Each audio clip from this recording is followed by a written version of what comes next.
An old man's hand, skin like weathered parchment, trembling slightly as he places a single dull copper penny into a glass jar. The room is dim, lit only by a flicker of a dying candle. The jar is overflowing, but the room around it is barren, cold, and stripped of life. The sharp, hollow clink of the coin hitting glass, high-frequency ringing that fades into the sound of a ticking grandfather clock, slow, heavy, and rhythmic. We are taught that a full jar is the ultimate victory. We are told that every cent withheld is a brick in the fortress of our future. But look closer at the man holding the jar. The camera zooms out rapidly to reveal the man is sitting in a magnificent mansion, yet he is eating a bowl of bland, watery broth alone.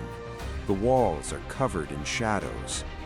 My grandfather spent 80 years building a cathedral of someday. He saved every penny, every impulse, and every joy, waiting for a finish line that didn't exist.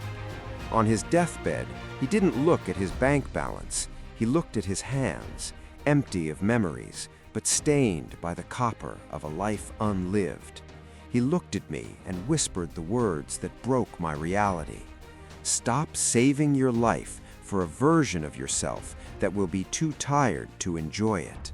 Montage of high-speed city life, people running to subways, staring at flickering stock tickers, blue light reflecting off tired eyes, fast cuts to a hollow trophy, shiny on the outside, but cracked and dusty. The ticking clock accelerates into a frantic mechanical heartbeat, the sound of a crowded street, muffled as if underwater. Most of you are suffering from a witness gap. This is the psychological void between the person you are today and the ideal success you're hoarding your resources for. You think you are being disciplined, you think you are being smart, but beneath the surface there is a hidden pain, a gravity that pulls at your chest when you realize you've said no to the present so many times that now has become a stranger. A silhouette of a person standing on a mountain of gold coins, but the sky above them is a void of pitch black, no stars, no horizon.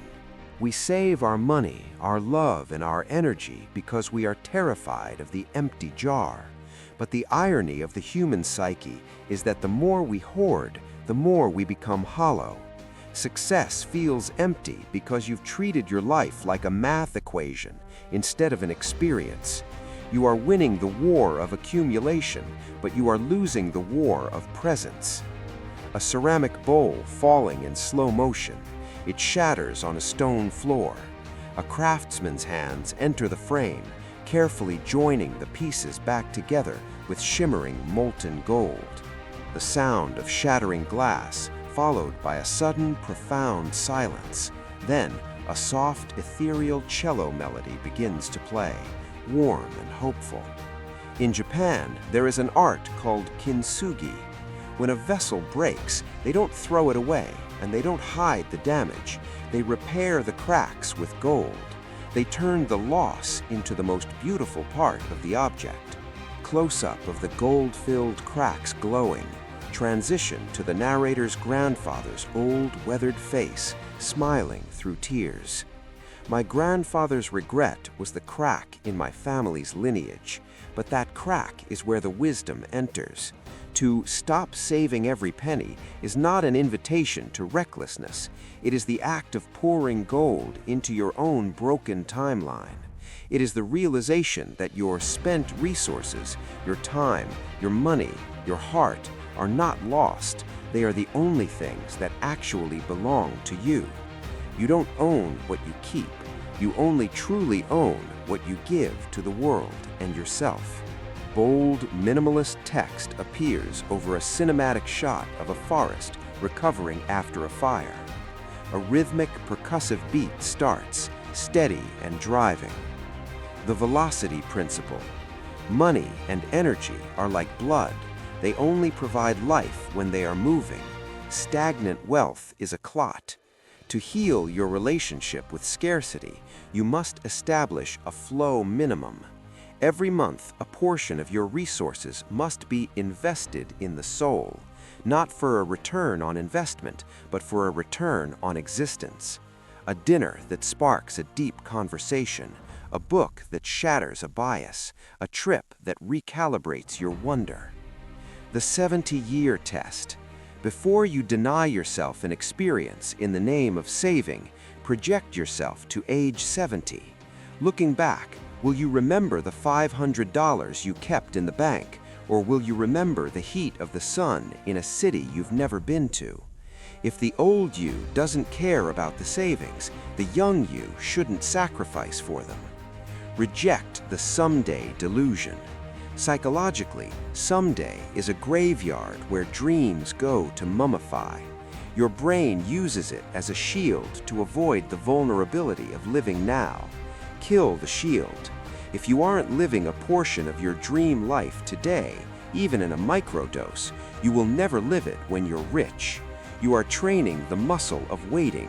Stop training to wait. Start training to arrive. Return to the opening scene. The same dim room, the same glass jar. But this time, the camera is behind the grandfather's shoulder. He isn't putting a coin in, he is handing the jar to a young version of the narrator. The cello melody reaches a crescendo, then drops into a soft, resonant piano theme. The ticking clock has stopped. My grandfather died with millions in the bank and a heart full of I should have. But as I held his hand, the weight of that jar felt like lead.